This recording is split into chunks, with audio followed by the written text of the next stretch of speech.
I have done some nerve-wracking things in my life, but shooting in front of a crowd at Nationals was gonna be the scariest.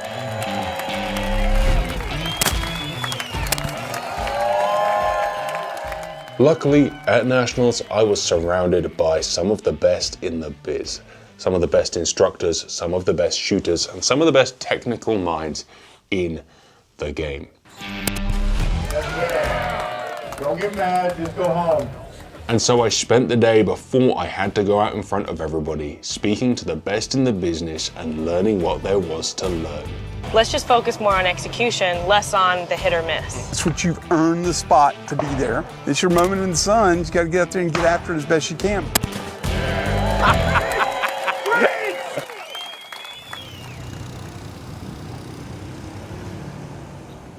My first port of call was Anthony Matarese, one of the greatest shooters and greatest instructors who has ever lived. Anthony, you have, as pre-shot routines go, probably one of the most meticulous. It doesn't take the longest, but it's the most regimented. I'd love for you to talk me through why and what's going through your head.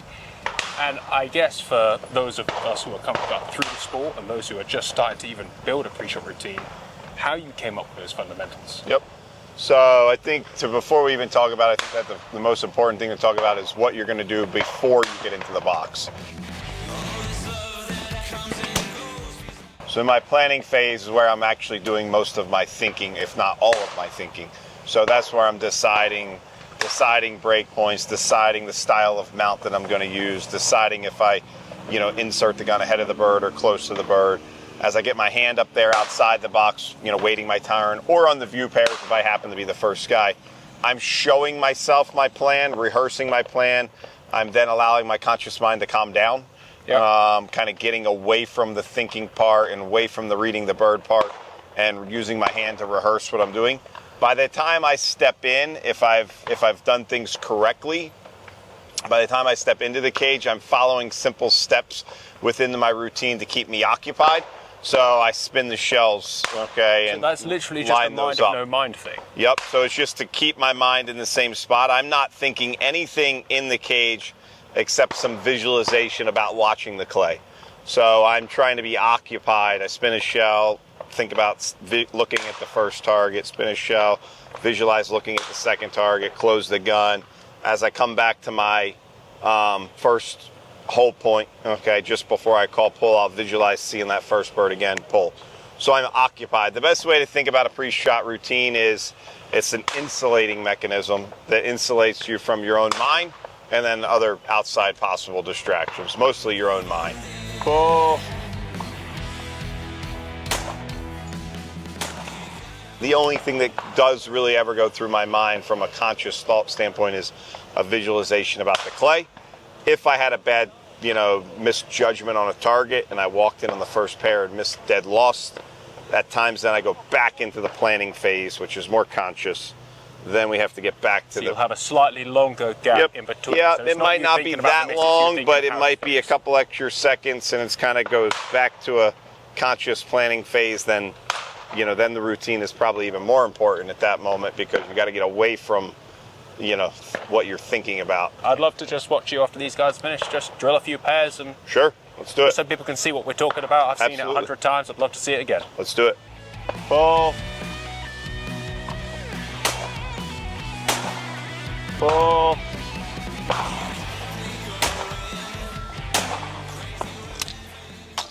Regimented. It's a joy to watch. Yeah, I mean, that's the simple thing is people ask me sometimes, they say, I need to be more consistent. Well, step one is being more consistent. So if you're not consistent, you're not going to be consistent, right? So take roughly the same amount of time, do the same thing. Even the event like there, you get a no bird, know what you're going to do. Are you going to unload or are you going to call pull? I don't care what you do, just be consistent, So not everybody's routine is going to be the same, but it needs to be consistent. Well, everyone's mind works at a different pace in a different way, and it's interesting when you watch all the pros down on that pro squad how different everybody is. Yes, the more I don't deviate, the more likely it is that my mind stays in the same spot each time. And you're always generous with your time and your knowledge. I really appreciate you. Good luck over the next few days. Absolutely. Thank you. No, thank you. With that in the bank and with a little bit of practice done, I went to go and see the Mileses, Karen and Gavin. These guys have taken their shooting on a very different direction to others and are very conscious of the physicality of it all and the training that it takes to become the best. I have questions about that, and so I cornered them on the practice stands. I think you need to have great mechanics to be a great shot, but you also have to use your God-given gifts and talents to just clear your mind and let it happen. My philosophy, I guess, is kind of having the best mechanics from the ground up, having a balanced stance, good posture, a balanced posture. I see a lot of people get way too much weight on their front foot. People lean over. So if we can be neutral and just be athletic. I'm an athlete. I love playing basketball, golf. Grew up playing baseball as well. We play football with the nephews. The great mechanics in all those sports that make the great athletes elite in all those sports. I want to do the same thing here in shooting. And so I think having good mechanics allows you to be better instinctively. Yeah. Right? If you know That's a that great what way you're to say doing it. is right, and I know that my posture is correct, now that's not even a thought, right, of during my shot. So I'm trying to do that work beforehand so that when I actually am shooting and calling for the bird, there's no thought. then it's instinctual. Yeah. So that's kind of my thing, is I want to have good, solid mechanics, practice that so that my instinct shooting can be so much better because my eyes are doing all the work. So you could like fall into flow state, essentially. Yeah. Let your subconscious mind do all that work that you've hammered into it. Yes, exactly. Like writing, you don't think about writing, you don't think about typing. It Right, just happens, you just do it. Yeah. Yep, What you're trying. absolutely. Yeah, same Exactly. thing. Yeah. I think when most people start, they rely on instinct. Because instinctively you can shoot like 25-yard targets, you can instinctively shoot. Yeah. Sure. Sometimes. Outside of that bracket, instinct without mechanics doesn't work. Yeah.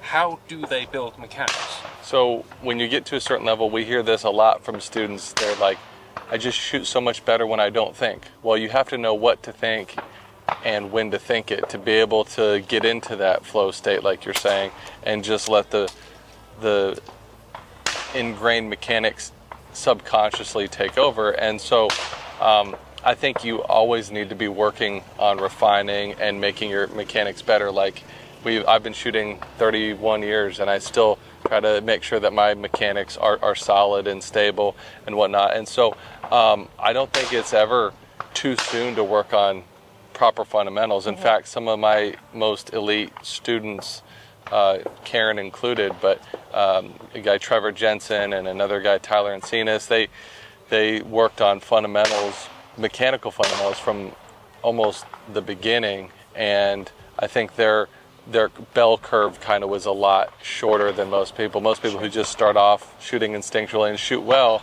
then learn mechanics, I think there's a lot more bad habits to break. And so if we can develop good habits early, that's a recipe for great success, I think. I don't think there's a perfect way. You'll have some people who That's say, you know, the less I think, the better I do. That's true. The less you think during the shot, the better you're going to do.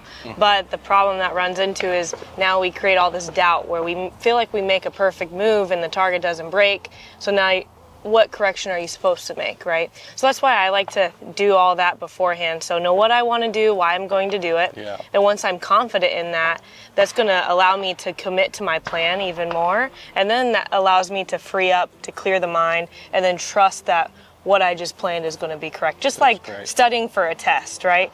Like, what goes through your head when it doesn't go right with that mechanics? Are you getting the feedback of the miss whilst you're shooting subconsciously? I like to use that plan to help me figure out maybe what I did wrong, right? Did I hit my break point? Did I not set my eyes like I needed to? Was my whole point off? And if I can't answer and say yes, all of those were correct, maybe that's where my focus is going to be, is going to go into a positive direction, not just, oh, where did I miss this bird? Right. Then you start checking gap, right? So it gets your mind into, let's just focus more on execution, less on the hit or miss. Yeah, I think that's the best way of putting it, because I think it's inherently difficult for people to understand the ultimate focus, but also switching your mind off and letting it happen. But I think focusing on the execution is the most beautiful way of putting it, because you're doing the process, you're focusing on doing the process. It's no longer like a regimented plan, it's just let me do the thing. Exactly.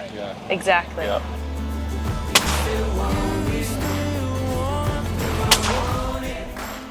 I'm gonna finish on a miss and realise I suck. And No. people lie, we're not the same person. No. Or I don't have to. I completely don't. That is awesome. I love it. I You love have it. fun out there. I'll see you out in the course tomorrow. Thank you. Thanks. So the beauty of Nationals isn't just that there's professional shooters and instructors and that they are willing to give their time and attention to us normal folk. But there is a whole host of industry experts. On Vendors Row, you'll find people who know more about guns than you do. More about chokes than you do. They are all generous with their knowledge and time, and given that I needed to set a gun up that would help intimidate some pretty serious shooters, I went over to see John Barnes at Briley to help me trick out an A400 I had been planning to use that night. John, I need your help once again. Yes, you do. I have been drafted in to shoot the North versus South, and I need to build a gun that I'm not going to embarrass myself with in front of the crowd. I've got a gun, I've got a stock, I need now things that make it more perfect for me, and I know you're the guy for that. Okay, we can sure do that. A couple of different options that we have. We can put a bolt handle on it, easy lever. We can get you some nice pink parts for pink out tonight. There's also a magazine cap weight, so we can adjust and get a little bit more weight on that front end if you want Slow it down a little more, and a choke that will give me a pattern for... You're going to need a choke because right now I don't think shooting threads is going to be a good option. Really, shooting threads is never a good option, but we got some good choke selection here for you. Perfect. I like that the shooting threads is never a good option. I'm thinking... They usually have some targets with a little bit of distance on them. I'm thinking like modified is probably wise. Mod would probably be a pretty good choke for shooting that. I mean, imagine I have the intelligence of a 5-year-old. I'm there. Which one is the best one? Like, what should I be putting in? In my head, a choke's a choke's a choke. I appreciate your entire business is built around that not being quite the case. You're going to be shooting clays with it. We want them modified. A couple of very popular options. One of them is our titanium choke. They're extremely lightweight, made out of titanium, of course. Probably inappropriate in an auto which doesn't struggle with being light at the front. No, exactly. And if you want to add a little bit more weight to it, longer choke would be the Helix choke. 2-inch extension, it's ported. They produce beautiful patterns. Is there any purpose to the helical porting? What the helical porting does is the way that it vents some of the gases. If you shoot a conventional choke at a pattern board, you will see a hot core in your pattern. And then it thins as it gets towards the edges. Typically, you have 70% of your pellets are in the first 30% of the pattern from the center, and then it thins towards the edges. With the Helix choke, it retains the same outer diameter of the pattern, but spreads the core out. Spreads the core out so we have an even distribution from edge to edge. A little bit like the old paradox concept of just spinning that pattern out a touch, or not. Exactly. That's more of what the diffusion choke does. It's actually a paradox choke, which a lot of people on this side of the pond don't necessarily know the term paradox when talking about chokes. I'm thinking if we're adding a weight gap to the end, adding some more weight in the choke is probably wise. Is there any negative benefit to having a ported choke, like annoying my neighbours? That could be a positive. Ported choke, really, you're not going to notice a lot of sound change versus a ported barrel. They don't really change the sound of the report from the shotgun that much. It does change how it patterns because the helical ports, like I said, it changes that distribution of the pattern. Typically our other ports, they act as a wide stripper and will produce a little bit tighter pattern. The downside to it is they get really dirty on the outside. Cool, that's great. I think that makes sense. Okay, great. Well, we can get you some accessories on here. Like all of Vendors Row, John got pretty busy with people who come in to collect guns and buy parts, so I disappeared off and hooked up with Travis Mears. Travis really reminded me that shooting can be fun. He is an incredible shot, both from the shoulder and from the hip. And if he is that good from the hip, I figured if I could learn something from him about that, that would give me more confidence from the shoulder. Travis, you are one of the best exhibition shooters in the world. Man, thanks. But you also shoot clays to a really high level. Right. I'd love to talk to you about the bridge between the two. Yeah, it's always interesting. I think I'm better at it now than I used to be honest with you, Johnny. But you know, they're very different. For example, when I shoot from the hip or over the head or behind the back or whatever, we're driving with our backhand.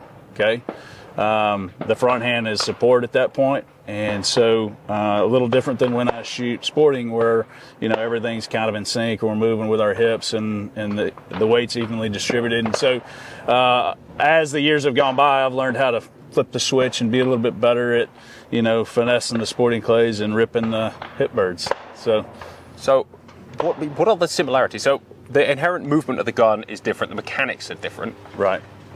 But you still need to put it in the right place. How do you assure that? Like, what are the fundamentals there? Yeah, well, I think, you know, from day one as a shotgun shooter to the end of your career, one of the most important things is to look at the bird, right? We're always trying to see the bird better. We're always trying to look at the bird better.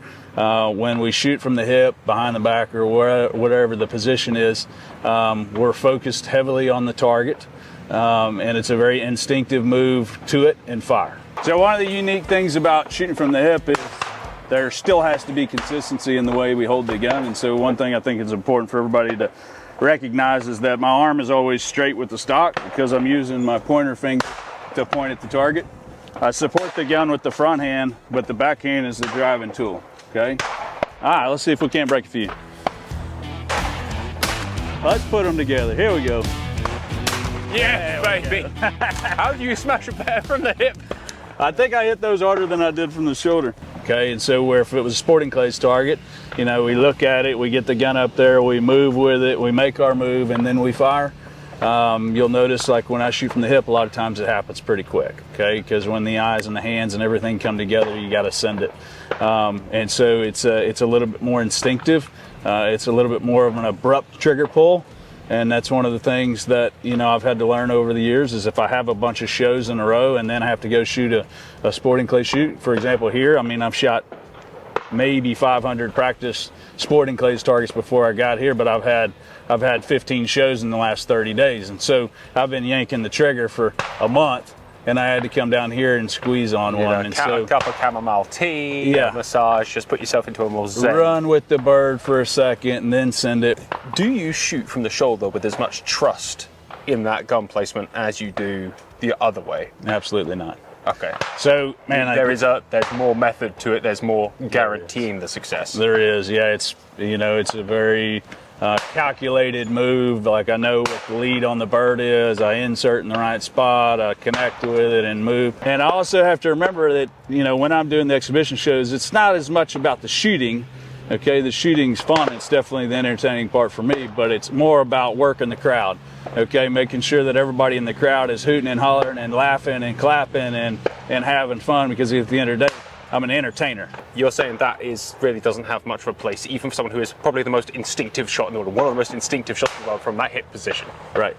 Yeah, I mean, from the hip, you got to have a lot of trust and look at it and just, when it's right, pull the trigger. Where out here, we can finesse it. We can, you know, use all the various techniques to put the gun in the right spot. Do you think there's anything to be gained for a sporting clay shooter to try hip shooting occasionally? Man, I think if they'd let us, there's a few stations I'd do better on. You know? What I want you to do is I want you to take the gun to like there. Now it's straight with the stock, and I need you to relax this hand. Okay, so this is just a support. I want you to just point with this. Okay. All right, let's look at it at a time or two. Here we go. Bang. Okay, good. Now, where do you think you were? I was over the top of that. No, you were low on that. Okay. Okay, so I'm going to put you in the line. The line is right here. Okay. Okay.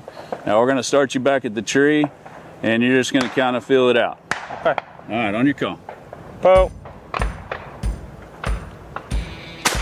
That was a great shot. Too much. No, a little short. Oh, okay. Do it again. Pull. Nice shot. Pull. All right, good. Kind of swept that one. Yeah. So one thing I think is interesting, and you might notice it now, but like when I shoot from a off position other than shoulder, one thing that I've noticed over the years is the further away the end of the gun is from the eye, the less perceived lead. So for example, I shoot this from the shoulder, I feel like it takes 5-6 foot of lead. Shoot it from the hip, I feel like it takes 3. Okay, but if I was shooting from between the legs, it would probably take 1. Okay, and so the further the barrel is away from the eye, the less perceived lead. Now when I take the gun and put it over my head, okay, it's very similar to shooting from the shoulder, so now your leads are back to where you think they should be. Interesting. Yeah, so it's something So when I thought I was X, Y, and Z, that's because I'm looking at my picture in my way. Right. You just So have to readjust. it's a kind of a learned deal where you just have to understand that when we go to the hip, you know, that 6 foot turns into 4 perceived. So I find it quite interesting, actually, we bring it back to sporting clays, proper competitive sporting clays. Perceived lead between ribs, between how high you see, how much rib you see, how many beads you got in the gun, can change. When I went to the 34 M spec, I immediately noticed a difference in my leads because the extra 2 inches of barrel. But what's evident, I think, and you probably agree, is that when you pick up a new gun, you just need to shoot it and stick with it and learn it for thousands of shells until you don't even think about that 5-6 foot. It just, you know it. Yeah, you do. It's so much feel, but you know, it all goes back to what we were talking about earlier. You know, we rely on our eyes on every single target. You know, the guy that sees the most, the best, is the guy that hits the most. You're a hero, man. Thank you very much. It's good to hang out with you.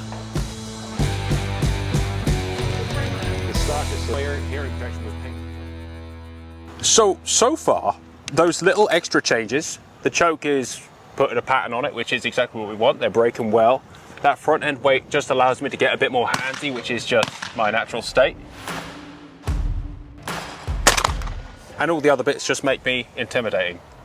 Exactly, it's perfect. It's You know, when exactly someone what you turns up need. with this, you know they mean business.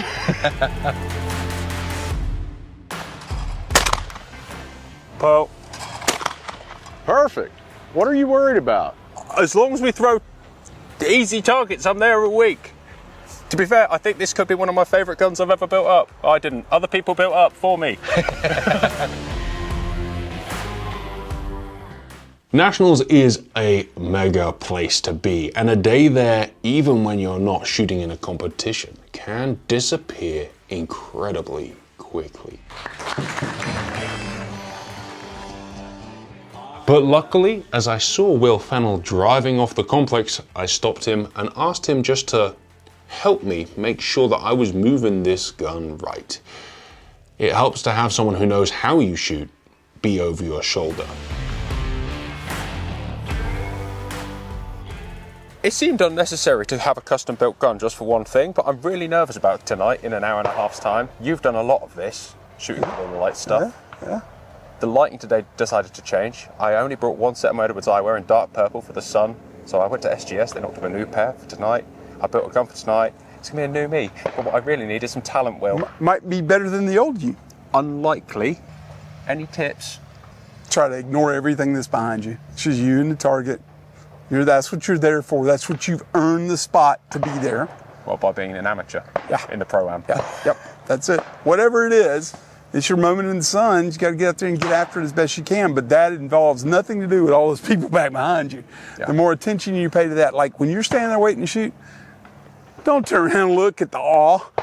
Yeah. Don't look at the spectacle. Unless you're missing a lot of which case. That just builds your energy on you. You're not getting a chance to watch more targets. Everything is closer than it looks. Okay? Good, because I watched last night and they looked a very long way away. Yeah. Most people go out there, experienced shooters go out there first time at night and miss in front. Because it looks like it's 20 yards further than this. The light hits the orange, it looks really bright, but also there's no perception of anything, right? Right.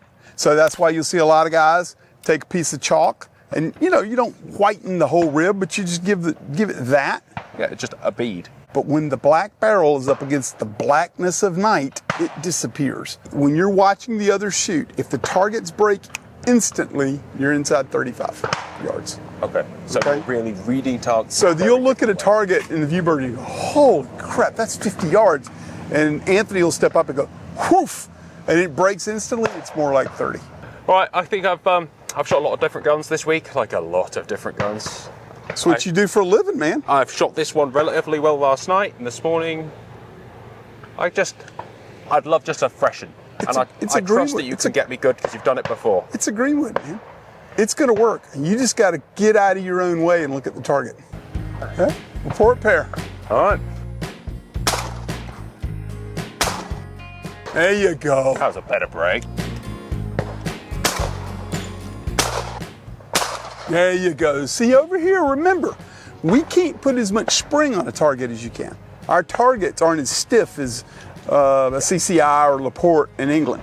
So we don't have a lot of super flat lines. It's a very different shooting style you need here. It's why I loved green. Yeah. Because you could just go, I straight stand 10, which was my proudest moment of the week. Everyone's like, really? I'm like, just felt like being back home. Rip it.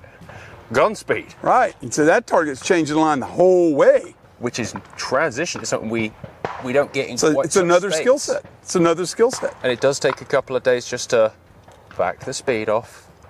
So I filmed with Grace.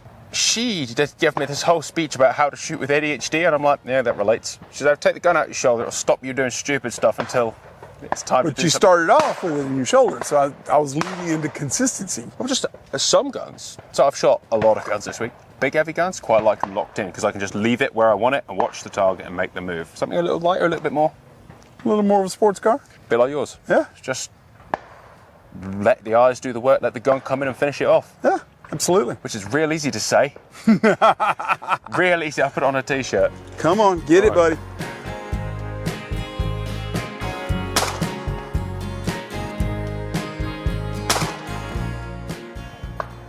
There you go. Shot the heart right out of those two. So I think there's an interesting thing to be said when you change guns, and we made a different conversation about not changing guns. Every gun needs to be shot so differently. That's going to be your US gun, because you can just take that wood back and forth to home with you. This is it, and you know I can find an A400 in any state, anywhere. There's a beauty to it. Yep, That was absolutely. kind of the plan. Absolutely. And It's the universal clay gun. It's just convenient. Duck gun, anything that stock can come, we can go. And it's just Absolutely. why when I was chatting to Greenwood, that seemed like the wisest choice. 100%. A nicer gun. I've got great custom stocks for really high-end guns, but it's not always possible to find a DT11 or a KD 525 Parker or a KAD or a... Yeah. You can find an A400. You find A400s everywhere. And that'll go on the back of an A400 field model Exactly. and still feel the same.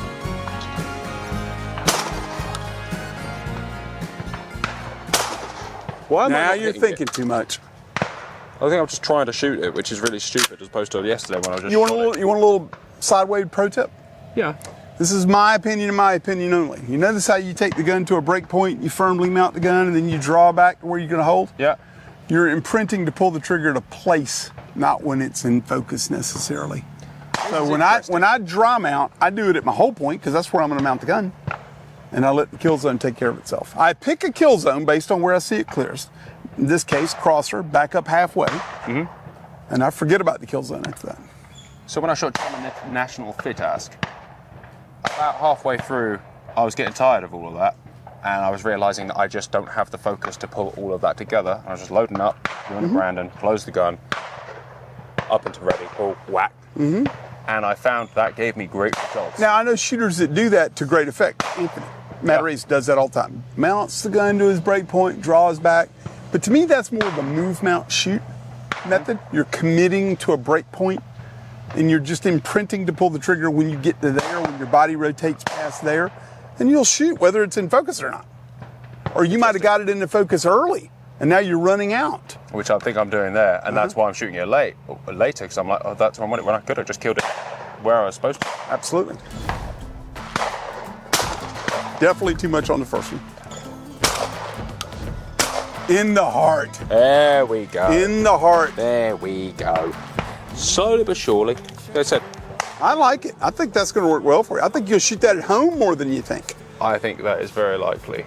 I think with a big heavy over and under, it's a different game. With this, you have to be much more conscious of calming the process, and actually all those stars you just spoke about were perfect.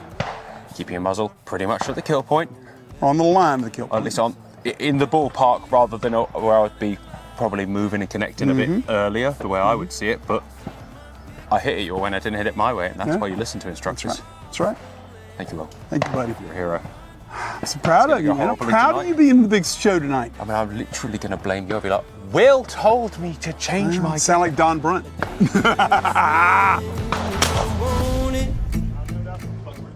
And so, armed with all of this information and knowledge, I walked out into the stadium, ready to shoot for the North.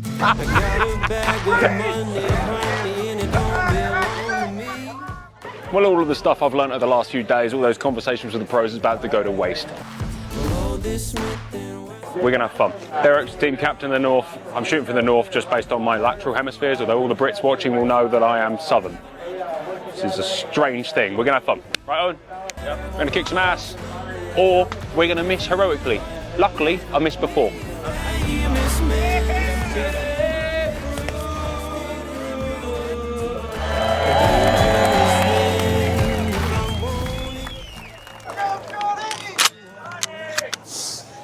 We got Johnny. Johnny, you gotta keep your head in the cage, you know.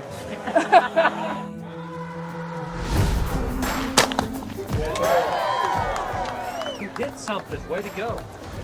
I'm done. Beer time? Oh, ho, ho, ho. Johnny, hold on, Johnny. If that's a girl that shoots skeet, it has already tied you. Canadian champion. Yeah. Pretty soon, the nerves subsided. I had a gun that I trusted, shells that I loved, and was surrounded by people who were rooting for all of us, except me. She has those little tags that says I got beat by a girl. Get used to it. Mate, I'm British. We believe in equality.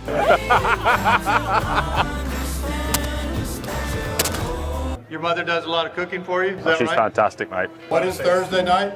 Sausage surprise night. Sausage surprise. Mate, who needs enemies with friends like these? And Sasha never comes round. You got a place like that here? Luckily, I respond pretty well to that. Hey, Sash. He should know by now, after working together for like 6 years, that I shoot better angry.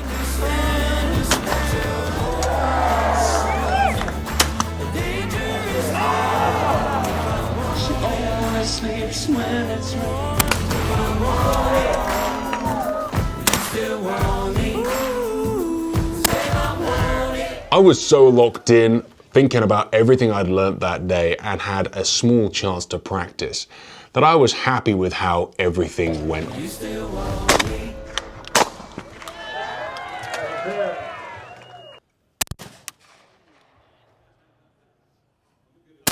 If you ever get the opportunity to go out and do this, it is nerve-wracking. You will want to prepare. You will want to make sure you're on your A game so that you don't waste the opportunity that is in front of you.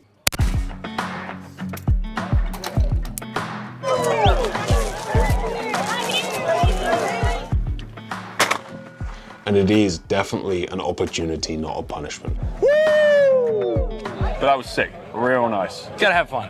That's it. That's for the crowd and nothing more. It's always a blast. It's like my favorite thing. Yeah. It's favorite thing. Because it doesn't matter if you miss, but when you do hit, there's love, it's cool, there's energy. Especially when you shoot them on the way down. Yeah, I regret not having done it properly. No Brandon Power, but I'll get there, mate. I'll get there. One day when I grow up. Cheers. Cheers.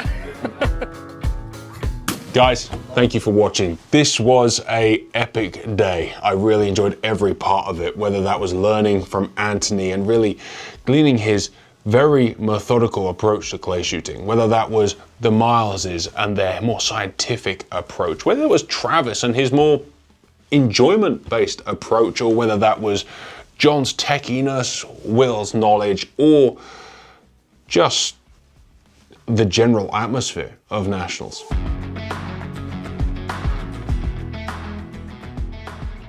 Turned out there was no reason to be nervous. I shoot, I train, I'm okay. Just had to hold it together under the pressure of all of that mild bullying.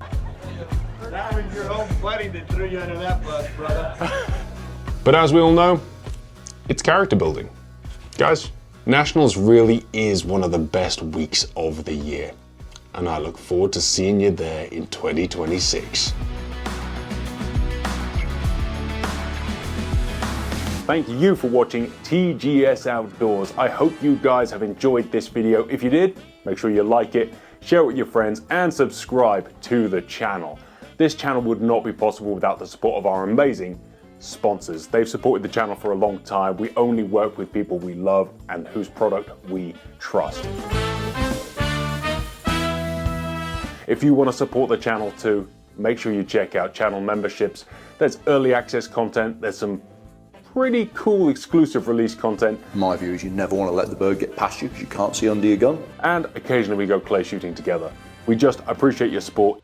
Even if you can't, your view is great. Thanks for watching, guys. Take care.